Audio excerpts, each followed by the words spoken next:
प्रधानमंत्री मोदी जो जो कर रहे हैं उससे तो लग रहा है कि पाकिस्तान पर एक्शन का टाइम अब बहुत दूर नहीं है। पीएम मोदी अब यह तय करने में जुट गए हैं कि पाकिस्तान को कब कैसे सबक सिखाना है, उसकी फाइनल चीजें हो रही हैं और उसके लिए सही जगह, वक्त और मौका तय किया जा रहा है। एक के बाद एक बड़ी बड़ी मीटिंग्स हो रही हैं। पीएम मोदी के इस निर्णायक एक्शन से पहले पीएम मोदी ने पाकिस्तान को बिजी रखा हुआ है। हर दिन भारत पाकिस्तान को नए नए झटकों की डोजेस दे रहा है। आज उन झटकों के बारे में भी आपको बताऊंगा, लेकिन पहले बात उस मीटिंग की जिसके लिए कहा जा रहा है कि क्या पीएम मोदी ने पाकिस्तान पर फाइनल प्रहार की तारीख यानी डेट तय कर दी है। क्योंकि अगर आप देखिए, आज रक्षा मंत्री राजनाथ सिंह ने आर्मी चीफ से पहले मुलाकात की। आर्मी चीफ कुछ दिन पहले ही कश्मीर में जाकर हालात का जायजा लेकर वापस आए थे। इस मीटिंग को खत्म करने के बाद, वहां पर आर्मी चीफ से मिलने के बाद रक्षा मंत्री राजनाथ सिंह पीएम मोदी से मिलने जाते हैं। 40 मिनट उन दोनों की बातचीत होती है। और आपको यह भी याद दिला दूं कि इससे पहले कल रक्षा मंत्री Rajnath Singh chief of defence staff यानी सीडीएस से मिले थे। यानी सारी जो मीटिंग्स हो रही हैं वो इशारा कर रही है कि लगातार पीएम को ब्रीफ किया जा रहा है कि क्या हो रहा है, क्या स्थिति है, आर्मी की तैयारी क्या है। अजीत डोभाल, वो कई बार कहा जा रहा है कि इन मीटिंग्स में शामिल हो रहे हैं, अलग अलग जगहों पे जो तैयारी है उस पर नजर रख रहे हैं। यानी पूरी तरह से ये जो मीटिंग्स हैं वो बता रही हैं कि अब चीजें जो हैं वो फाइनल स्टेज में पहुंच रही हैं।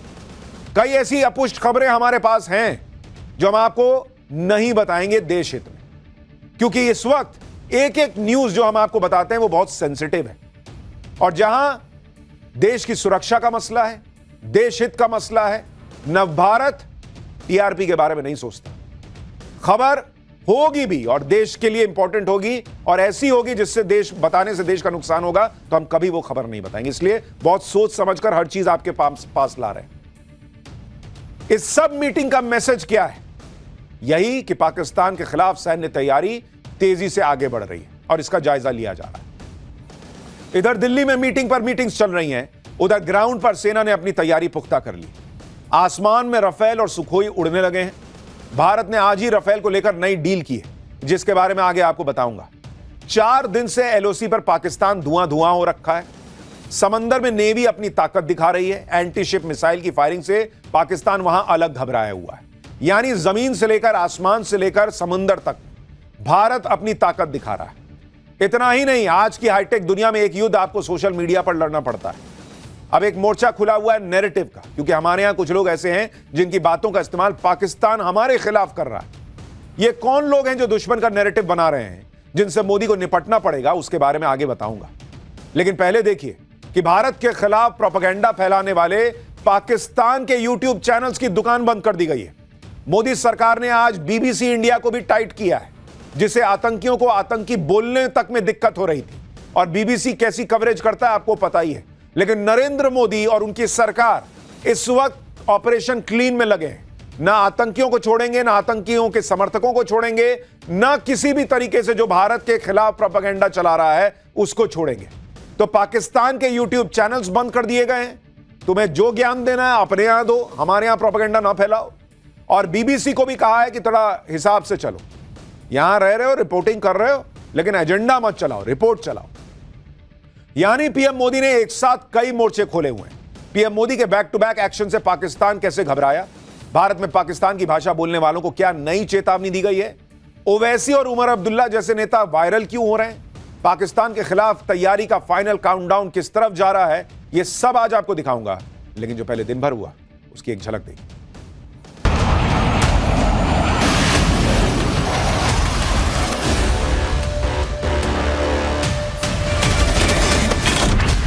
टेररिस्ट को पूछने तक समय होता है क्या? उनके कान में जाके, नजदीक जाके पूछेगा? कहाँ ढूंढते फिरोगे भाई? चोर तो आपके बीच में यही घूम रहा हो। खुद ही लोगों को मरवा देते हैं। छोड़ो ना, तुम क्या जोकरों का नाम ले रहे मेरे सामने? तो हमारा पानी बहेगा या उनका खून बहेगा। आप पाकिस्तान और आतंकियों के समर्थक क्यों बने हुए हैं?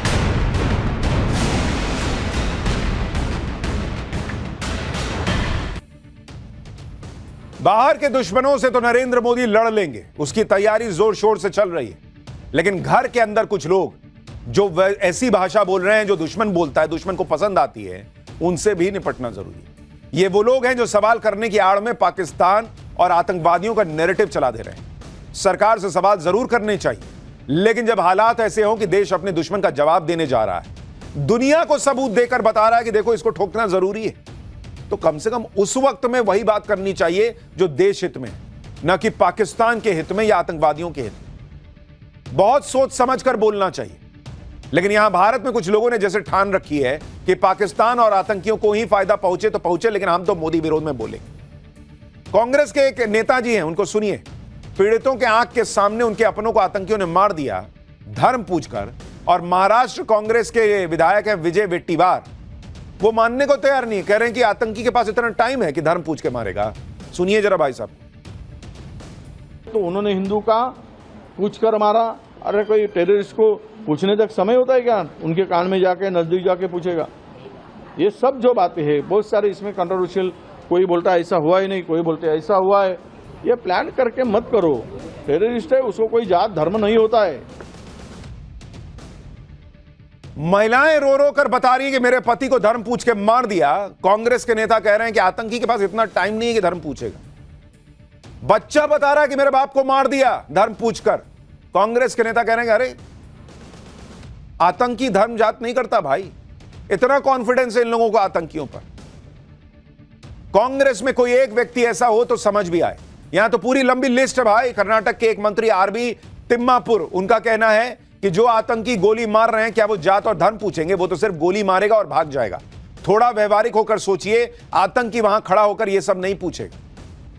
अभी सोचिए, पाकिस्तान पर एक्शन भी नहीं हुआ, देश के अंदर आतंकियों के हमले में भी इनको तमाम सबूत होने के बाद सबूत चाहिए कि आतंकी ऐसा कर सकता है कि नहीं। क्या वो महिला जिसने पति को खो दिया, क्या वो नरेंद्र मोदी के लिए ऐसा झूठ बोल रही है? क्या वो जो बच्चा जिसका बाप मर गया, वो क्या नरेंद्र मोदी के लिए झूठ बोल रहा है कि बाप का धर्म पूछा गया था? वहां जो लाशें पड़ी हैं, जिनका सिर फटा पड़ा है, खुला पड़ा है, वो लोग झूठ बोल रहे हैं उनके रिश्तेदार कि धर्म पूछ पूछ के मार दिया गया। इनका तनाव यह है कि कहीं मोदी को माइलेज ना मिल जाए। अरे ये माइलेज मोदी के वक्त, मोदी को माइलेज देने का वक्त है क्या? कभी तो देश के लाइन में खड़े हो जाइए सीधे सीधे, सब जहां खड़े हैं। कुछ लोग आतंकियों को क्लीन चिट दे रहे हैं, कुछ लोग तो पाकिस्तान को क्लीन चिट दे रहे हैं। ये राकेश टिकैत को सुनिए जरा कैसी बातें कर रहे हैं। तो देश को यह बात समझ में नहीं आई अभी कि जो एक घटना घटी है, इससे लाभ किसको हो रहा है? कहां ढूंढते फिरोगे भाई? चोर तो आपके बीच में यही घूम रहा है। वो बॉर्डर पार पाकिस्तान में थोड़ा है कि जो भी ठाव पूरे देश की वो चले जाओ पाकिस्तान में। चोर तो आपके बीच में है। इस घटना से किसको लाभ हुआ है और किसको नुकसान हुआ है? क्या कोई कश्मीर के लोग अपने यहां पे घटना करके आबाद होंगे? यानी इनके हिसाब से जो घटना हुई है वो यहीं घर के लोगों ने की है, पाकिस्तान का कोई रोल नहीं है। ये है राकेश टिकैत। बक्कल उतार देने की बातें करने से लेकर अब देश के खिलाफ बयानबाजी कर रहे हैं। इस तरह की बयानबाजी से देश को नुकसान होगा। पाकिस्तान ऐसे ऐसे बयान उठाकर दुनिया को दिखाएगा कि देखिए वहां के लोग ही कह रहे हैं कि ये तो भारत के लोगों ने किया है। पाकिस्तान को फायदा आसानी क्या होगा, यह आसानी से समझा जा सकता है, लेकिन शायद इस इकोसिस्टम को मोदी विरोध के आगे कुछ दिखना बंद है। जैसे एक सिंगर है नेहा राठौर, उसने ऐसा बयान दिया है जिससे वो पाकिस्तान में रातों रात स्टार बन गई। नेहा सिंह राठौर ने आरोप लगा दिया कि मोदी सरकार ने बिहार चुनाव में फायदे के लिए हमला करवाया होगा, लेकिन यह बड़बोलापन भारी पड़ गया उसको। नेहा सिंह राठौर के खिलाफ देशद्रोह का केस दर्ज हो गया। और ये लोग बोलते वक्त भी नहीं सोचते हैं। बिहार में नवंबर में चुनाव है। नरेंद्र मोदी ने क्या किया कि अपने लोगों को मरवा दिया होगा इनके हिसाब से, और पाकिस्तान को पे जाके एक्शन कर देंगे और बिहार चुनाव जीतने के लिए ये सब हो जाएगा इनके हिसाब से। अभी कुछ दिन पहले तो कह रहे थे कि वक्फ कानून लाए हैं बिहार चुनाव जीतने के लिए। एक बार मन बना लो क्या लाए हैं बिहार चुनाव जीतने के लिए, वो भी जब नवंबर में। अभी यहां अप्रैल में बैठ के बिहार चुनाव के लिए पाकिस्तान से भिड़ जा रहे हैं। क्या लोग हैं यार ये लोग।